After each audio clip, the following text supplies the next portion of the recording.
Rouen insolite. Aujourd'hui, je vous emmène sur la place du Vieux Marché découvrir un détail à semi-caché. Pour bien voir ce détail, suivez strictement les instructions suivantes. D'abord, trouvez le numéro 8 de la place du Vieux Marché et positionnez-vous latéralement au portillon.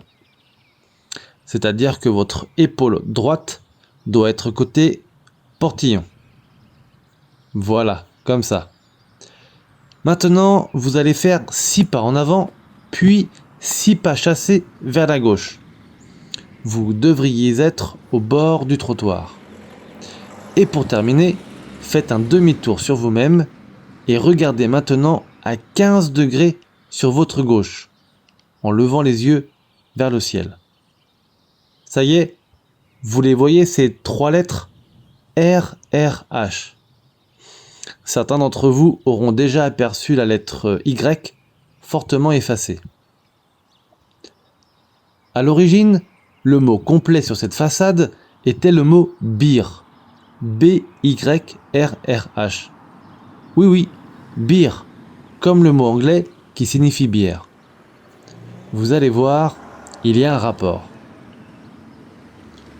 Vers 1860, deux jeunes frères, Simon et Pallade Violet, exercent le métier de marchand ambulant et vendent notamment du vin. Tour à tour, ils décident d'ouvrir une boutique, d'importer des vins d'Espagne, puis d'inventer des formules, d'assembler des vins et finalement de les mélanger à des plantes. De ces expérimentations chimiques, le vin tonique et hygiénique au quinquina est né. Il changera de nom suite à une querelle avec des pharmaciens pour devenir le beer. Mais alors, de quoi est fait cet apéritif à base de vin? Ouvrons une bouteille et essayons de deviner. Alors,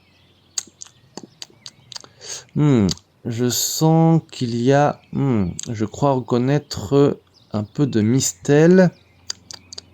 Ah, les mistels, ce sont des moûts de raisin mélangés avec de l'alcool provenant de Cave du Roussillon.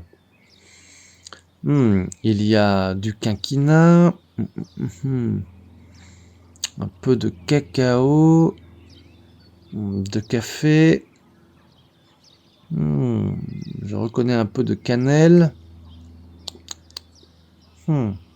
Ah, et on dit même qu'il y a de la fleur de sureau et des écorces d'orange amères.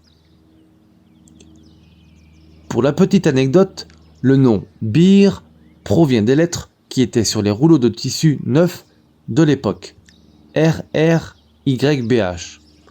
En les mettant dans un ordre lisible, cela donne le nom de l'apéritif dont vous connaissez maintenant l'histoire grâce à cette enseigne semi-cachée sur la place du Vieux Marché.